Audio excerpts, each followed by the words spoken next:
পড়ার পর আপনারা অনেকে বসে থাকেন না মসজিদে, সুবহানাল্লাহ, আলহামদুলিল্লাহ, লা ইলাহা ইল্লাল্লাহ, আল্লাহু আকবার, বসে তাসবিহ পড়েন। আপনি তাসবিহ পড়েন না, কিচ্ছু করেন না, এমনি বসে রয়েছেন নামাজ পড়ে, বসে রয়েছেন মসজিদের এক কোনায়, অজু অবস্থায় বসে রয়েছেন, বসে ঘুমাইতেছেন, অজু অবস্থায় বসে ঘুমাইতেছেন, এমনি বসে রয়েছেন, কোনো কাজ করতেছেন না। নবীজি সাল্লাল্লাহু আলাইহি সাল্লাম বলেন, বুখারী শরীফের 2119 নম্বর হাদিস, 2119, 2119, ঠিক না? 2119, 2119 এই হাদিসে রাসূল আকরাম সাল্লাল্লাহু আলাইহি সাল্লাম বলেন, আল মালাইকাতু তুসাল্লি আলা আহাদিকুম মা দামা ফি মুসাল্লাহুল্লাযী ইউসাল্লি ফীহ। নামাজ পড়ার পর মুসল্লি যেই জায়গায় বসে আছে, বসে থাকার পর ওই মুসল্লি যতক্ষণ মসজিদ থেকে বের না হয়, ফেরেশতারা তার জন্য আল্লাহর কাছে দুইটা দোয়া করতেই থাকে। আজকে আপনাদের সবার থেকে আমি একটা কথা নিব, আগে হাদিসটা বলি এরপর কথাটা নিব। আবু দাউদ শরীফের 1319 নাম্বার হাদিস, আন্না নবিয়্যা সাল্লাল্লাহু আলাইহি ওয়াসাল্লাম কানা ইযা হাযাবাহু আমরুন, আল্লাহ নবীর যখন কোনো পেরেশানি আসতো, ফাজা ইলাস সালাত, দ্রুত নামাজের দিকে দৌড়ায় যাইতেন, অথবা আরেক বর্ণনায় সাল্লা, নবী নামাজের মধ্যে দাঁড়ায় যাইতেন।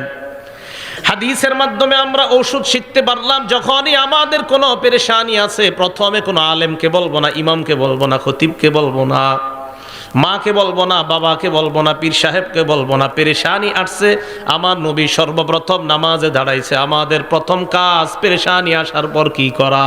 নামাজ।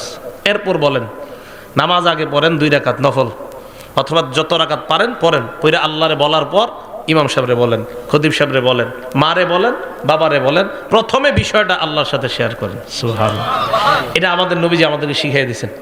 আমাদের নবীজি কোনো পেরেশানিতে পড়ছে তো সর্বপ্রথম নামাজ পড়ছে। আমি আপনাদের সবার কাছে জানতে চাই, বলেন আমাদের যেই কোনো পেরেশানি, ব্যবসায়ী পেরেশানি, মেয়েটা বিয়ে দিচ্ছে দেরি হচ্ছে, এই পেরেশানি, যেই কোনো পেরেশানি, বলেন সর্বপ্রথম আমরা কি করব? নামাজ পড়ব। আল্লাহ আমাদেরকে তৌফিক দান করেন। মুসলিম শরীফের 422 নম্বর হাদিস, ক্বালা রাসূলুল্লাহ সাল্লাল্লাহু আলাইহি ওয়াসাল্লাম, আল্লাহ নবী বলেন, আত-তুহুরু শাত্রুল ঈমান, পবিত্রতা ঈমানের অঙ্গ, ওয়াল হামদুলিল্লাহি তামলাউল মিজান, পড়েন আমার সাথে আলহামদুলিল্লাহ। এই যে আমরা যারা আলহামদুলিল্লাহ পড়লাম, আল্লাহ নবী বলেন তোমাদের প্রত্যেকের জন্য মিজানের পাল্লাটা নেকি দ্বারা পরিপূর্ণ হয়ে যায়। পড়েন তো আবার আলহামদুলিল্লাহ। এটা আমাদের নবীজি বলছেন, তুমি বিশ্বাস করেন, যতবার বলবেন ততবার মিজানের পাল্লা আল্লাহ ভরে দেয়। এরপর নবী বলেন, সুবহানাল্লাহ ওয়াল হামদুলিল্লাহি তামলাআন মা বাইনাস সামাওয়াতি ওয়াল আরদ। এবার পড়েন সুবহানাল্লাহ, আলহামদুলিল্লাহ, মানে দুইটা একসাথে। আগে পড়ছেন শুধু আলহামদুলিল্লাহ, এখন বললেন সুবহানাল্লাহ, আলহামদুলিল্লাহ। আল্লাহ নবী বলেন, তামলাআন মা বাইনাস সামাওয়াতি ওয়াল আরদ, আসমান জমিনের মাঝে যেই জায়গাটা, এই জায়গা নেকি দ্বারা পরিপূর্ণ হয়ে যায়। এরপর আল্লাহ নবী বলেন, সালাতু নূর, নামাজ হলো আলো। নামাজ এটা কেমন আলো? আল্লাহ বলেন, ইয়াউমা তারাল মুমিনিনা ওয়াল মুমিনাতি ইয়াসআ নূরুহুম বাইনা আইদিহিম ওয়া বিআইমানিহিম। কিয়ামতের ময়দানে ইমানদার নারী পুরুষকে আপনি দেখবেন, তারা যখন কিয়ামতের ময়দানে হাঁটে, তাদের সামনে নূর, পিছনে নূর। হারিকেন যেমন ভাবে দেখেন, এই যে লাইট, মাঝখানে একটা আলো, অথবা হারিকেন মাঝখানে একটা আলো। কিয়ামতের ময়দানে ইমানদার নারী পুরুষকে যখন দেখবেন, দেখার পর বুঝতে পারবেন সামনে আলো, পিছনে আলো, কমপ্লিট একটা নূরের প্যাকেটের মধ্যে ইমানদার কিয়ামতের ময়দানে হেঁটে বেড়ায়। তাহলে এই আলো বাড়াইতে হবে কিভাবে? নামাজ। বলেন তো এই আলো বাড়াইতে হবে কিভাবে?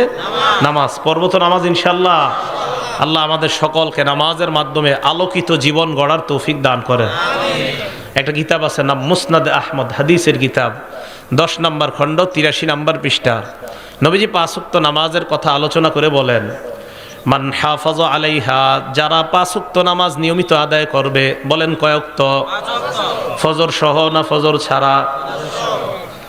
5 ওয়াক্ত নামাজ যারা নিয়মিত আদায় করবে, 3টা পুরস্কার নবী বলেন। 1 নম্বর, কানাত লাহু নূর, এই ব্যক্তি দুনিয়াতেও আলোকিত হবে, কিয়ামতের ময়দানেও আলোকিত। 2 নম্বর, বুরহানা, কিয়ামতের ময়দানে আমি আপনি যখন দাঁড়াবো, এই নামাজ আল্লাহর কাছে প্রমাণ হিসাবে উপস্থিত হয়ে যাবে। 3 নম্বর, নাজাত ইয়াউমাল কিয়ামা, কিয়ামতের ময়দানে জাহান্নাম থেকে মুক্তির সনদ হিসাবে নামাজ আল্লাহর দরবারে দাঁড়িয়ে যায়। ভাই নামাজ ছাড়েন না, এক ওক্ত নামাজ ছাড়বেন না। আজকে আমাদের মাহফিল শোনার খুব আগ্রহ, কিন্তু নামাজ পড়ার এই পরিমাণ আগ্রহ আমাদের নাই। এবং এই জায়গায় আশাবাদী সবাই নামাজ পড়ছেন, কিন্তু যদি বলি কারা পড়েন নাই তাও লোক পাওয়া যাবে, কিন্তু হাত তুলেন না। কিন্তু দেখেন আমাদের দেশে সবচাইতে যে জিনিসটার আগ্রহ কম, সেটা হলো যত কাজ আছে সব আমরা আগ্রহী। হুজুর মিষ্টি বিলান আগ্রহী আছি, জিলাপি বিলান আগ্রহী, বিরিয়ানি দেন আগ্রহী, সিন্নি দেন আগ্রহী, মাহফিল করেন আগ্রহী, মাহফিলে টাকা দিব আগ্রহী, শুধুমাত্র নামাজে দেখেন না। আল্লাহ আমাদের সকলকে নিয়মিত নামাজ পড়ার তৌফিক দান করেন।